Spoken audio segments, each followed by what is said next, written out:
विपक्ष ने आप पर भी आरोप किया कि आप भी जेल गए थे, आप पे भी आरोप हुआ था। सीबीआई ने मुझे समन किया, मैंने दूसरे ही दिन इस्तीफा दे दिया। 2 साल आप बाहर रहे। हाँ, 2 साल में बाहर रहा, निश्चित रूप से बाहर रहा। जब तक मैं कंप्लीटली मेरे सामने के सारे आरोप क्वाश नहीं हुए, तब तक मैंने किसी भी संवैधानिक पद पर शपथ नहीं ली थी। गृहमंत्री जी, मॉनसून सेशन में हमने देखा कि विपक्ष ने आप पर भी आरोप किया कि आप भी जेल गए थे, आप पे भी आरोप हुआ था।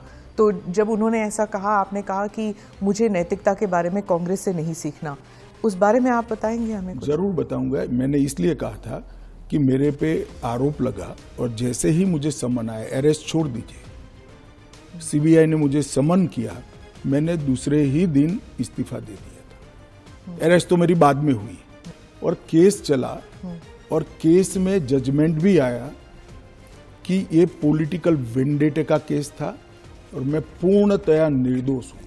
कहीं पर दूर दूर तक मेरा इस केस में इन्वॉल्वमेंट नहीं है और मुझे शंका के आधार पर बरी नहीं किया गया था।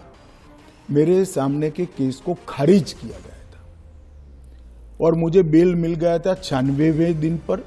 फिर भी मैंने फिर से शपथ लेकर गृह मंत्री नहीं बना था।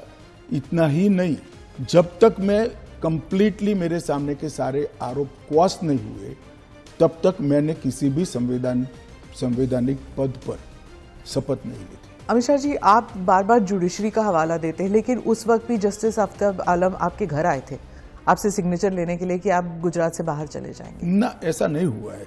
आफ्ताब आलम साहब कभी मेरे घर पे न आए नहीं है, ऐसी जरूरत भी नहीं पड़ी है।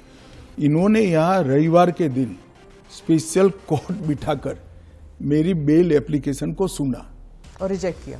ना, रिजेक्ट नहीं किया। इन्होंने कहा कि मुझे लगता है कि अमित शाह गृह मंत्री रहे, वो साक्ष्य को प्रभावित कर।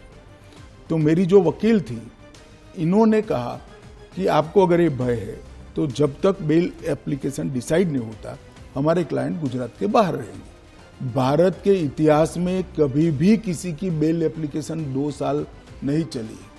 आलम साहब की कृपा से मेरी बेल एप्लीकेशन 2 साल चली। ज्यादा से ज्यादा बेल एप्लीकेशन 11 दिन तक चली।